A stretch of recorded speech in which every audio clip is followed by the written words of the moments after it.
Nous voici avec la représentation de l'œil. Un œil, c'est deux choses très importantes. La première, que l'on va appeler le cristallin. Le cristallin, c'est la zone ici qui est une lentille convergente.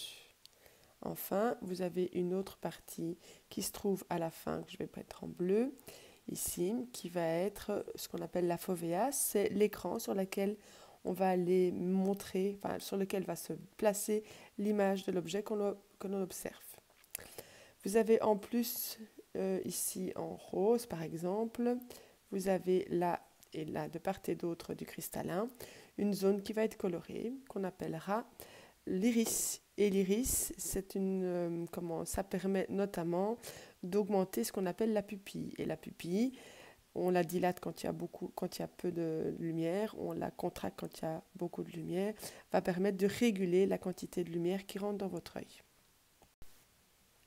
Premier cas d'observation, un objet qui est vu de loin, par exemple une bougie. Qu'est-ce que je vois? Je vois que la bougie, l'image de la bougie, les traits de la bougie vont arriver,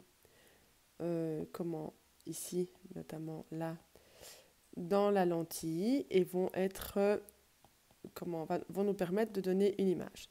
Quand l'image se produit loin, donc quand l'objet est éloigné, il n'y a ce qu'on appelle pas d'accommodation, ce qui veut dire que notre lentille reste dans l'état initial, elle ne se courbe pas plus.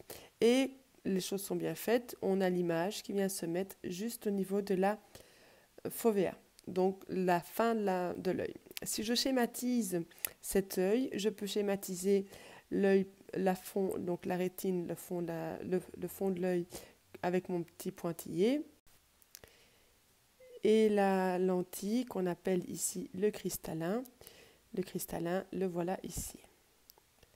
Ok, j'ai donc une image, un objet, pardon, qui est relativement loin et l'image qui est ici en jaune va aller s'imprimer sur la fin de l'œil et on va avoir une image qui sera nette. Nous voici dans le cas particulier d'un objet qui est vu de près. Quand un objet est vu de près, si la lentille ne fait pas d'accommodation, l'image va être floue. Pourquoi l'image est-elle floue? Parce qu'elle va se former derrière l'œil, le fond de l'œil.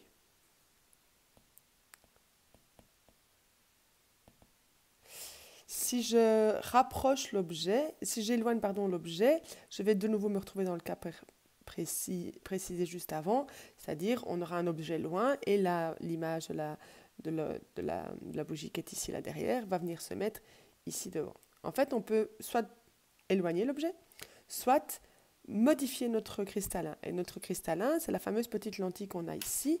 Cette lentille, je ne sais pas si vous la voyez bien, elle est peu incurvée dans ce cas-ci, elle est beaucoup plus incurvée dans ce cas-ci. Et quand elle est beaucoup plus incurvée, elle est ce qu'on appelle plus convergente, très convergente. Et dans ce cas-là, l'image va venir se faire au fond de l'œil. Et on va avoir une image qui sera nette. Donc si l'image est floue, c'est parce que l'image se forme après l'œil.